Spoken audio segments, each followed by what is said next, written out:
भाजपा आमदार गोपीचंद पडळकर यांच्या वाढदिवसाचे औचित्य साधून मिरजेतून भाजपा अल्पसंख्याक प्रदेश सचिव फारुखभाई जमादार यांच्याकडून मराठवाड्यातील पूरग्रस्तांसाठी मदत घेऊन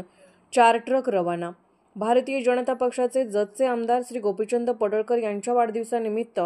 वायफळ खर्चाला फाटा देत मिरजेतून भाजपा अल्पसंख्याक प्रदेश सचिव श्री फारुखभाई जमादार यांच्या नेतृत्वाखाली 4 ट्रक भरून मराठवाड्यातील पूरग्रस्तांसाठी मदतीचे साहित्य पाठवण्यात आले आहे। भाजपा अल्पसंख्याक प्रदेश सचिव यांच्या मातोश्री बानोबी हाजी मुसा जमादार व जनसुराज्य पक्षाचे प्रदेशाध्यक्ष माननीय श्री समीरदादा कदम यांच्या हस्ते नारळ वाढवून 4 ट्रक पूरग्रस्तांसाठी पाठवण्यात आले।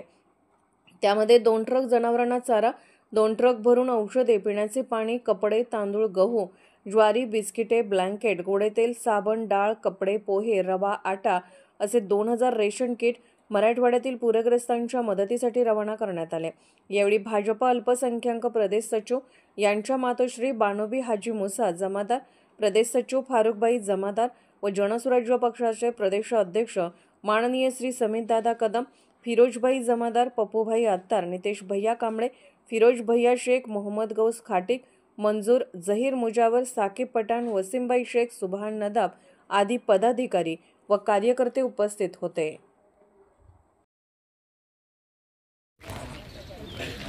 आज या ठिकाणी भारतीय जनता पार्टीचे आमदार आमचे सहकारी मित्र गोपीचंद पडळकर यांच्या वाढदिवसानिमित्त आज भारतीय जनता पार्टी अल्पसंख्याक विभागाचे प्रदेश सचिव आमचे जमादार साहेब यांच्या माध्यमातून आज एक अतिशय चांगला उपक्रम राबवला गेला आहे, ज्यामध्ये त्यांनी त्या ठिकाणी या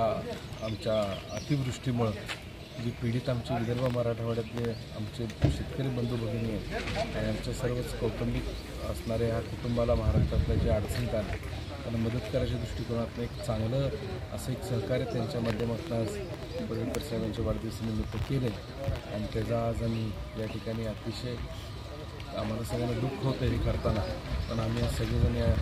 दुःखाच्या ह्याच्यामध्ये या सगळ्यांना एक मदत छोटीशी जी आमच्याकडनं शक्य आहे मी करायचा प्रयत्न करतो आणि परमेश्वर त्यांना असल्या आसमानी संकटापासून स्वतःला सावरण्याची ताकद देऊन एवढंच आम्ही या ठिकाणी त्यांच्यासाठी आम्ही सगळेजण नक्कीच दुआ करतो।